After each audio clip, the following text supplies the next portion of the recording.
살짝 밀어야 되는. 자 보자. 문순태의 징소리라고 하는 현대소설입니다. 현대소설.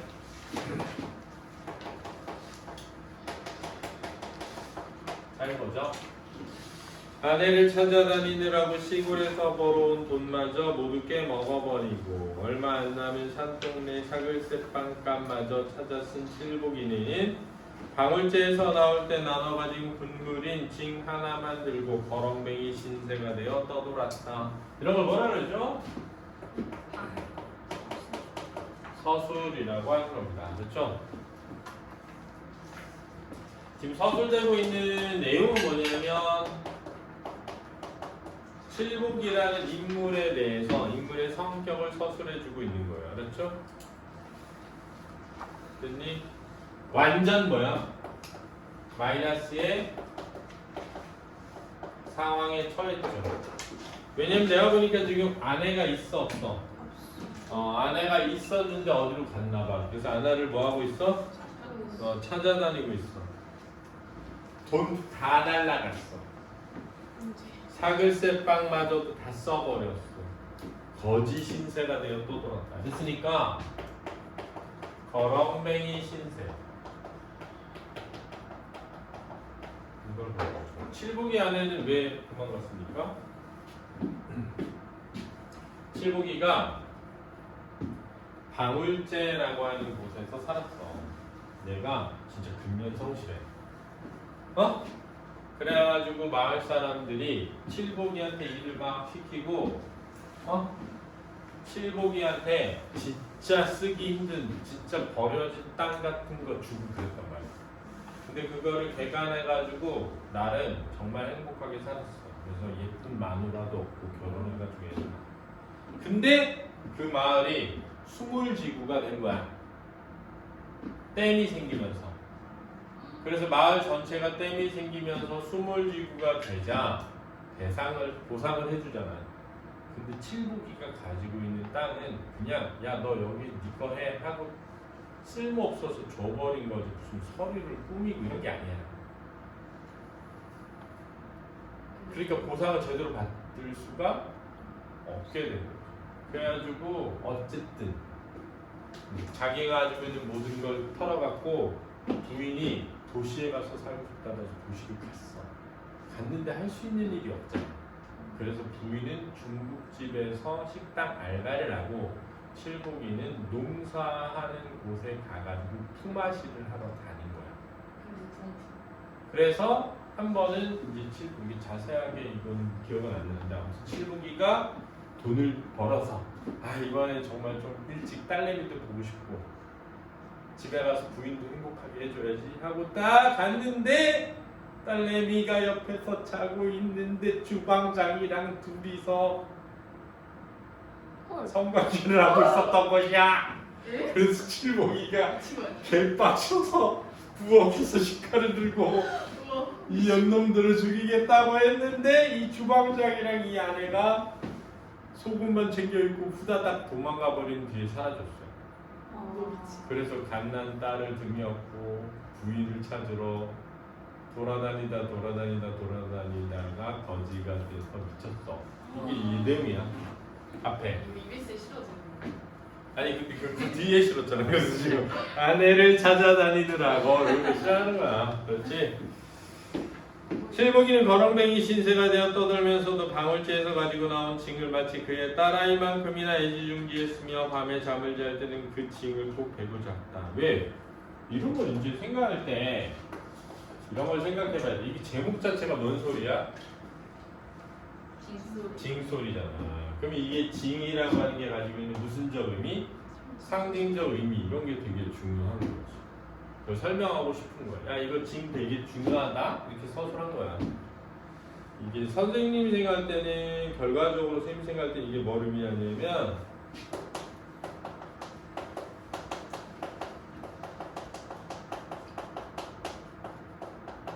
이 징은 행복했던 과거를 의미하는 걸 보여요. 그렇지? 그 쌤이 이런 것이 많이 나온다 그랬잖아. 생각나? 이거 있잖아. 이게 뭐니? 도가. 도시화란 뜻이 뭐냐면 무슨 공동체가 파괴되는 거죠? 농촌 공동체가 붕괴되는 과정이다. 이렇게 설명했잖아.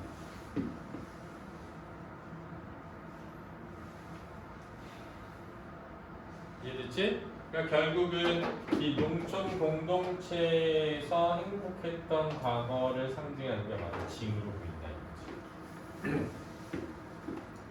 그런데 그 징을 베고자 할 때마다 이상하게 그 징에서 마치 방울제 할미산의 너덜거미가 와리를 허물어지는 것 같은 소리가 들려오기도 하고, 너덜거미는 뭐냐면 너덜경이라고 해요. 너덜경. 그렇지? 너덜경이가 아니라 너덜경이 이렇게 된 거야. 그렇지? 너덜경이 뭐냐면 큰 바위. 큰 바위가 와리를 허물어지는 것 같은 소리가 들려오기도 하고, 또 어찌 들으면 방울제 사람들이 한 사람 한 사람 흐느껴 우는 소리가 아슴하게 들려오곤 했다. 방울제 사람들 왜 울어? 고향을 뭐 한 거야? 상실했죠. 물속에 잠겼어. 그때마다 방울제 살던 시절이 눈에 선하게 떠올랐다. 이 말해주네. 방울제 살던 시절. 이게 이제 공동체를 이루고 살았던 과거를 상징하는 거야. 그렇지? 행복했던. 칠복이는 징에서 고향 사람들이 그를 오라고 부르는 소리를 들었다. 그 소리를 들은 뒤 쌀아이를 얻고 꼬박 하루를 걸어 방울제에 닿았다. 여러분 생각해보세요. 이런 걸 뭐라고 해? 미쳤다라고 하는 거죠. 그렇죠? 징에서 그런 소리가 왜 들려? 미친 거죠. 칠복이는 숨을 낸 방울제 사람들이 모여 사는 댐 인근에 와서 징 울리는 행위를 반복하고 낚시꾼들의 불만을 산다. 이에 낚시꾼들을 상대로 매운탕을 팔며 살아가게 된 방울제 사람들이 그를 쫓아내기로 한다.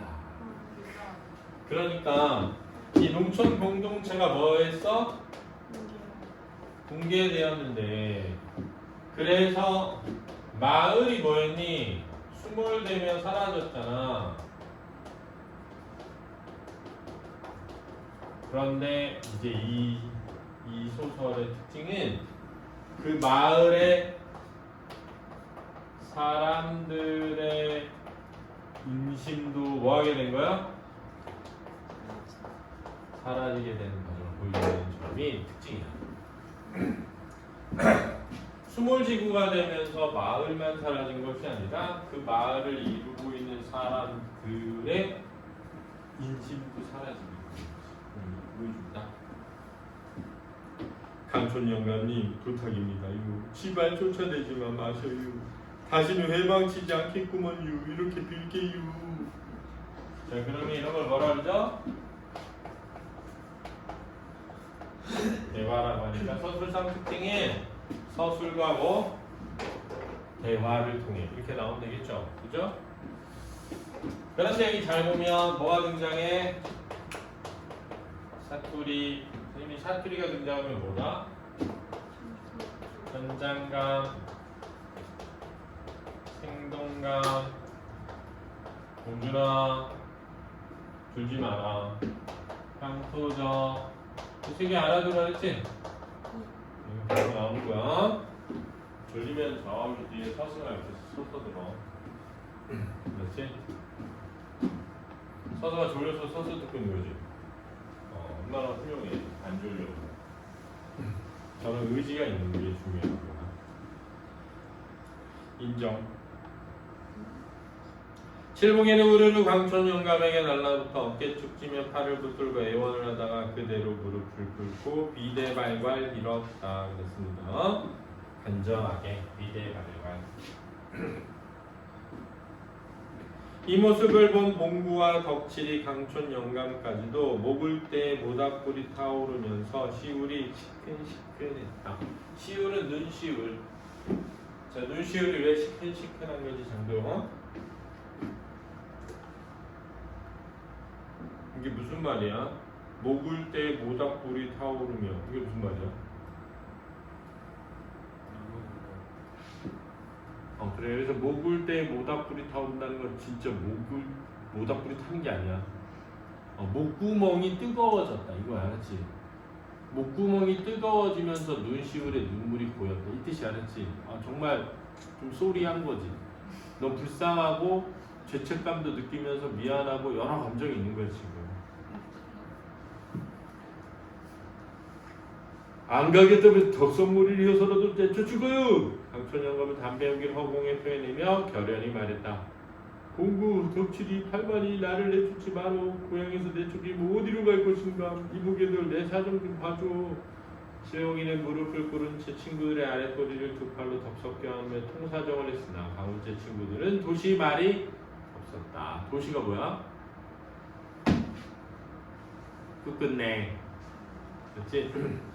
칠복이는 소리내 울고 싶었으나 이를 응등 물고 참아냈다. 강촌 영감 말 맞다나 고향이 없어져 버린 판국에 고향 사람인들 남아있을 리 없지 않겠느냐는 생각이 들었다. 이게 주제야.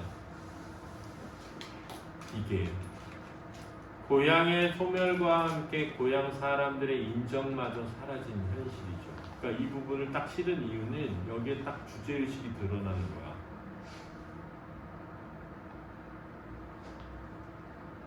그런데 이상한 일이었다. 칠복이 자신이 참을 수 없는 일은 때때로 그의 눈에 방울제와 방울제의 옛사람들이 너무도 선명하게 보이면서 그가 영락없이 바본체 사람들과 한데 어울려 살고 있는 환각의 정신을 가늠할 수 없게 된 거였다. 방울제를 삼킨 호수의 물도 거대한 댐도 보이지 않고 낯익은 하늘과 반갑게 맞아주는 마을 사람들만 눈에 가득 들어오고 그럴 때는 정월 대보름날 밤에 매기꽃 할 때처럼 어깨가 들썩거리며 경중경중 춤추고 싶어져. 경중경중 쳐보라고. 징을 찾아들고 나서는 거였다. 그러다가 온몸이 흠뻑 땀에 젖은 채 정신 차려보면 강울제와 낯익은 사람들은 온데간데 없고 이게 다 환각이죠. 호수의 물만 그를 삼킬 듯 넘실거리고 댐은 더욱 하늘 높게 높아지는 듯 싶었다. 자네 정신 멀쩡하게 하는 소리는만 좋은 얼굴로 헤어지세요. 지발 부탁이니 지금 떠나도록 해. 강촌 영감은 불맨 소리로 그러나 약간은 사정적으로 말하고 나서 칠복의 겨드랑이에 손을 넣어 일으키려 했다. 내일 아침 떠나라고 하고 싶네만 정은 당칼에 자르는 거이 좋은겨. 칠복이는 아이를 업고 천천히 일어서서 희끄무레한 램프 불빛에 비쳐 보이는 침울하게 가라앉은 마을 사람들의 얼굴을 하나하나 가슴속 깊이 깊이 새기며 찬찬히 뜯어보았다. 그랬거든요. 그의 눈에 금방 눈물이 소나기처럼 주르르 쏟아지는 것만 같았다. 핑 서둘러 나가면 핑은 빨리 바로 광주 나가는 버스 탈 거요. 강촌 영감은 앞서 술청을 나가며 하는 말이다. 강촌 영감을 따라 칠복이가 고개를 떨구고 나갔고 뒤이어 봉구와 덕칠이 팔만이가 차례로 몸을 움직였다. 봉군의 주막에서 나온 그들은 칠복이를 앞세우고 미루나무 두 줄로 가지런히 비를 맞고 늘어서 있는 자갈길 구신장로를 향해 어둠 속을 걸었다. 근데 왜 어둠 속을 걸었을까? 이런 게 이제 다 분위기야. 분위기. 그들은 아무도 입을 열지 않았다. 칠복이의 등에 업힌 그의 딸아이가 켈록켈록 기침을 하자 바짝 뒤따르던 봉구가 잠바를 벗어 덮어 씌워 주었다. 이런 건 이제 약간 아직 따뜻한 마음이 있긴 한 거죠. 빗방울은 점점 굵어졌고 호수를 훑고 온 모래에 젖은 가을바람에 으스스 몸이 떨렸다. 이따금씩 고속도로에서 자동차들이 헤드라이트로 눅눅한 어둠의 이구석 저구석을 푹푹 쑤셔대며 바람처럼 내달았다. 그리고 되게 감각적 표현이고 그렇잖아. 헤드라이트가 쑤셔댄다 이런 거. 자동차의 불빛이 길게 어둠을 가릴 때마다 칠복이를 앞세우고 걷는 방울제 사람들의 가슴이 마치 총을 맞는 것처럼 섬찟섬찟했다. 그러니까 쑤셔댄다랑 총을 맞는다. 이게 이제 원래 보통 칼로 쑤시는 거잖니, 그지? 배경의 묘사를 통해 가지고 사람의 심리를 드러내는 거야, 알았지? 죄책감이야 이게. 총을 맞는 것처럼 섬찟했다가 죄책감이야. 신장로의 당도에서 조금 기다리자 읍에 들어가는 헌털뱅이 버스가 왔으며 헌털뱅이 버스 털털털털 하는 약간 오래된 그들은 서둘러 차를 세우고 칠복에 밀어넣었다. 가기 싫어하니까 알았지? 징한 고용 다시는 오지 마라. 공구가 1,000원짜리 2장을 칠복에 우주머니에 푹 쑤셔 넣으며 울먹울먹한 목소리를 말했다. 칠복이가 무슨 말인가 하는 것 같았으나 부르릉 버스가 굴러가는 바람에 알아들을 수가 없었다. 그들은 버스가 어둠 속에 묻히고 자동차 불빛이 보이지 않게 되어서야 말없이 돌아섰다. 한사코 가기 싫다는 칠복이 부녀를 억지로 버스에 태워 쫓아보낸 그날 밤 바운제 사람들은 잠을 이룰 수가 없었다. 무슨 감? 후드득 빗방울이 굵어지고 땅껍질 벗겨가는 소리가 드세질 무렵 공구는 잠깨는 어슴풀에 들려오는 징소리에 퍼뜩 놀라 일어나 앉았다. 아니 이 밤중에 무슨 징소리단가. 그는 마른 기침을 토해내고 삐그덕 방문을 열어 송곳 하나 박힐 틈 없이 꽉 들어찬 어둠의 저기저기를 수색여 보았다. 어둠 속 어디선가 딸을 업은 칠복이가 휘주근하게 비에 젖은 채 바보처럼 벌쭉벌쭉 웃으며 불쑥 나타날 것만 같았다. 그는 문을 안으로 걸어 잠그고 자리에 들어 아내의 툭상스러운 허리를 꼭 껴안고 잠을 청하려고 했으나 땅껍질 두드리는 빗방울 소리 사이사이로 징소리가 쉬지 않고 큰 황소 울음처럼 사납고 구슬프게 들려왔기 때문에 잠시도 눈을 붙일 수 없었다. 어쩌면 바람 소리와도 같은 그 징소리는 바로 뒤란의 아카시아 숲계에서 가깝게 들린 것 같다가도 다시 댐 쪽으로 어슴풀에 멀어져가곤 했다. 바람 소리인지 징소리인지. 여기는 이제 끝이 났네요. 아마 이게 진짜 소설 끝일 걸 거의. 그렇지? 그럼 봐봐. 지금 맨 앞부분은 칠복이가 나오는데 거렁뱅이가 되어서 스몰된 고향을 다시 찾은 칠복의 이야기가 처음에 나오고 있죠. 그 다음 이제 뒤에는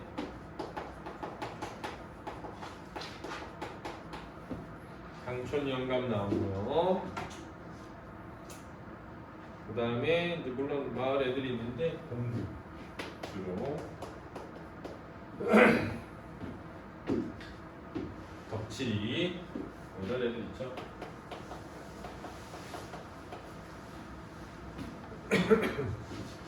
이제 칠복이가 강촌 영감에게 제발 쫓아내지 마라. 해방하지 않겠다.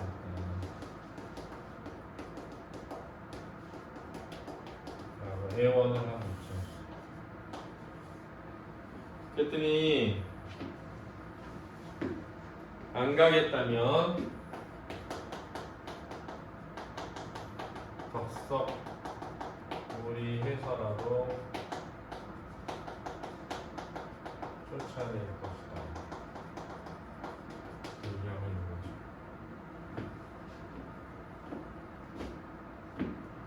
그 칠복이가 생각을 합니다. 뭐라고 생각하냐면 고향도 사라지고 고향 사람도 사라졌구나. 느끼고 그런데 그지? 옛 고향의 모습이 자꾸 한각으로 나타나서 뭘 쳤던 거야? 징을 친 것이었죠.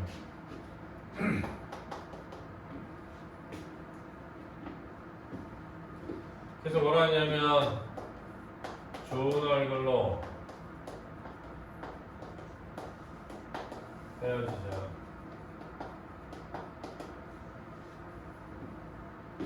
정을 자르자. 징언 고향.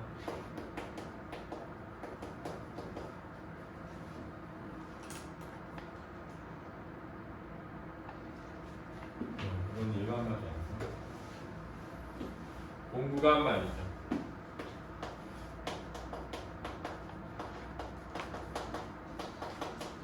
다시는 오지 마라.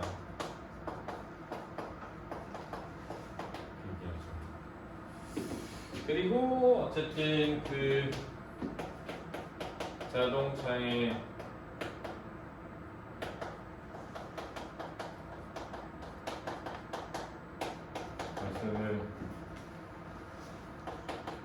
쑤셔대는 것 같은 총을 맞은 것처럼. 그리고 결국은 공부는 밤새 빗소리 속에서 징 소리를 뭐 하게 돼? 여기서 나오는 징 소리와 쑤셔대는 총 맞는 것 같은 것들이 전부 뭘 의미한다?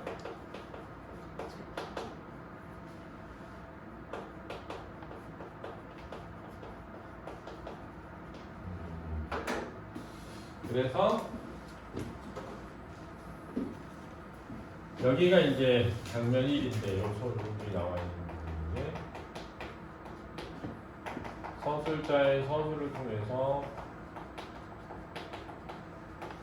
칠복이라는 인물의 성격을 보여주죠. 무슨 이 성격이라는 건 착하다 나쁘다가 아니라 거지가 된 것도 다 성격이다 했죠. 그렇죠? 자, 이 부분은 이제 장면 2부 대화와 서술을 통해서 주제가 드러나죠. 이 주제는 고향의 상실과 그제 고향의 인심의 상실 두 가지를 보여주고 있죠. 이 고향 인심의 상실이라고 하는 것은 누구를 통해서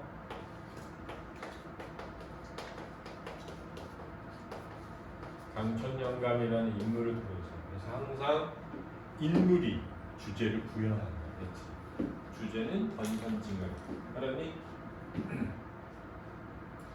여기가 이제 마지막에 장면 3인데 서술을 통해서 공부가 느끼는 공부라는 인물로 보여지는 마을사람께 뭘 드러낸다? 죄책감을 드러낸다. 이렇게 정리하면 되겠다.